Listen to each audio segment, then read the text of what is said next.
Dear God, I understand I have a lot of responsibility when you chose my earthly family, casually birthing me into an evangelistic tree, interpreting a spiraling galaxy, causing my mouth oral cavities, preaching across the shores before I even understood your words staring back at me. So I want to know, God, when you conceived them before my existence, did you think about today back then? Did you think about how it would affect me? Living in a time where people's hearts wax colder by the minute, I often question, why should I bother? Did you consider that by the time I was born, that I would weigh in heavy with burdens that didn't belong to me? I feel as though I never had a fighting chance because you wrapped me in this body, reeking remnants of witchery, and yet were still expected to embody you, the holiest of holy. My soul is flesh from my chest, with hell massaging my steps, seducing my veins to drink the poison only death can digest. Dispossessed in your realm, I believed I was less. I couldn't confess the shame that meshed the cleft of my mess. Where were you when the mountains laughed at me? Tripping on the mist, tempted romantic rest, being played like a musical scale where contents of each event was recycled like vinyl on decks, with a needle grazing every crevice that won't ever edit even the reckless essence. Neither credits my precious preface, leaving the haunting echoes, ridiculing me like a twisted cassette, muffling once known hope that awaits me like an uncashed check. Check my pulse to see if I'm still alive. All I have is this labyrinth of lies at the crux of my heart where loved ones tried. I've died many times over despite the stench of stale bread. I sit on the fence, flirting with the scent of the serpent's recipe spell for unrepentance. Driving crippling fear, so relentless, God, give me a sign. Give me a message, because I seem to still believe that your principles are honored. Despite the multi-dimensional spiritual realms God showed me, answer my prayer. If I am truly your child, why do you withhold your ear when I'm suffering, God?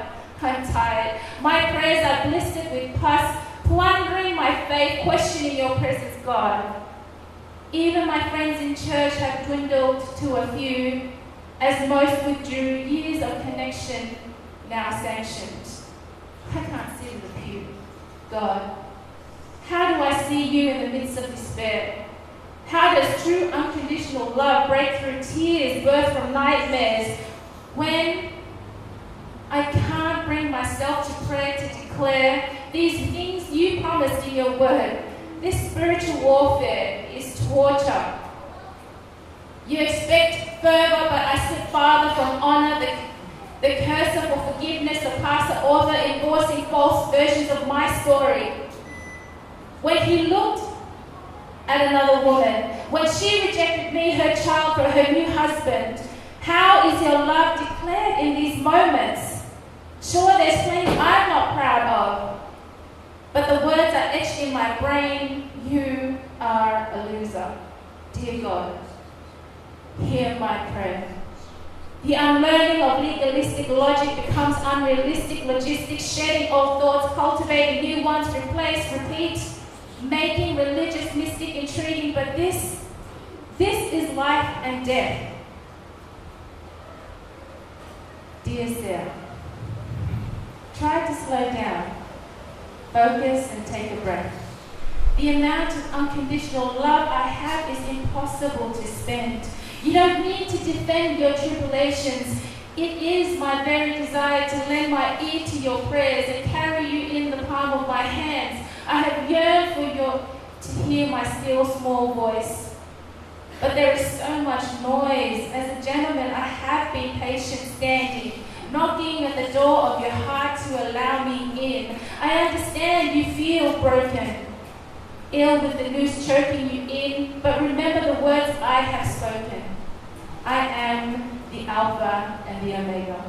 I am the beginning and the end. I am the author and the finisher of your faith. And if you think very carefully to all the situations you perceived I was absent, all of my glory was present. Omnipotent, my blood and sacrifice for you fought for your breakthrough. Just like Moses wandering 4 years in the desert with you, there is no error in my efforts. I am your shepherd. My love can't be measured, neither the pleasure in calling you daughter. And as you abide under my shadow as your father, no weapon formed against you will prosper. Don't just hear my words, believe them. Like Hosea's undying love for Gomer, live beyond her deep ethical laxity for her society every day. My mercy is new, with forgiveness as morning dew descend. Yes, I knew of your path from the beginning of time, and despite the intrinsic intergenerational plights, exercise your faith and access as a child of the Most High.